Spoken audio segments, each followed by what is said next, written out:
Last வீடியோவில் பார்த்துட்டு இருந்த இந்த பேட்டர்னோட ஸ்டிச்சிங் பார்த்துடலாமா? நம்ம கீழே மார்க் பண்ண நெக்லைனை எப்போதும் போல் கிளாத்தில் கேன்வாஸ் வச்சு ஃபினிஷ் பண்ணிக்கோங்க.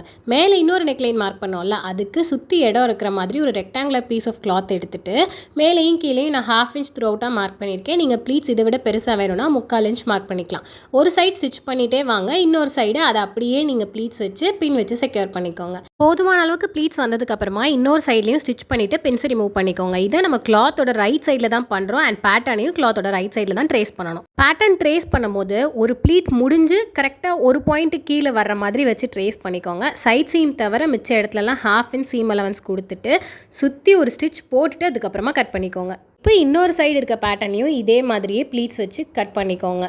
இதோட நெக்லைனை ஃபினிஷ் பண்ணுறதுக்கு வேறு ஒரு கிளாத்தில் ராங் சைடில் அதே பேட்டர்னை போட்டு ட்ரேஸ் அவுட் பண்ணி நம்ம என்ன சீம் அலவன்ஸ் கொடுத்துருக்கோமோ கொடுத்து கட் பண்ணிக்கோங்க. ஸ்டிச் பண்ணும்போது அந்த கீழே உள்ள ப்ளீட்ஸில் மட்டும் பற்றக்கூடாது, ஸோ கேர்ஃபுல்லாக பார்த்துக்கோங்க. 2 ரைட் சைட்ஸும் சேர்ந்து இருக்கிற மாதிரி வச்சுட்டு அந்த நெக்லைனில் இந்த ஷேப்பில் ஸ்டிச் பண்ணிவிட்டு அந்த கார்னர்ஸ்லாம் நல்லா நாட்ச் பண்ணிவிட்டு திருப்பிட்டு நல்லா அயன் பண்ணி ரெடியாக வச்சுக்கோங்க 2 பீஸையுமே. இப்போ நம்ம ஆல்ரெடி ரெடி பண்ணி வச்சுருக்கோம்ல கீழே உள்ள நெக்லைன், அதுக்கு மேலே இது கரெக்டாக ப்ளேஸ் பண்ணிவிட்டு டாப் ஸ்டிச் பண்ண போகிறோம். வேணும்னா பின் வச்சு செக்யூர் பண்ணிக்கோங்க. இது ஸ்டிச் பண்ணும் போதும் கீழே உள்ள ப்ளீட்ஸில் படக்கூடாது. இதே மாதிரியே இன்னொரு சைடையும் ஃபினிஷ் பண்ணிவிட்டு ஃபைனலாக லூப்ஸ் அண்ட் பட்டன்ஸ் வச்சு ஃபினிஷ் பண்ணிக்கோங்க. இந்த வீடியோ உங்களுக்கு யூஸ்ஃபுல்லாக இருந்துச்சான்னு கண்டிப்பாக காமெண்ட்ஸை சொல்லிட்டு போங்க. பை.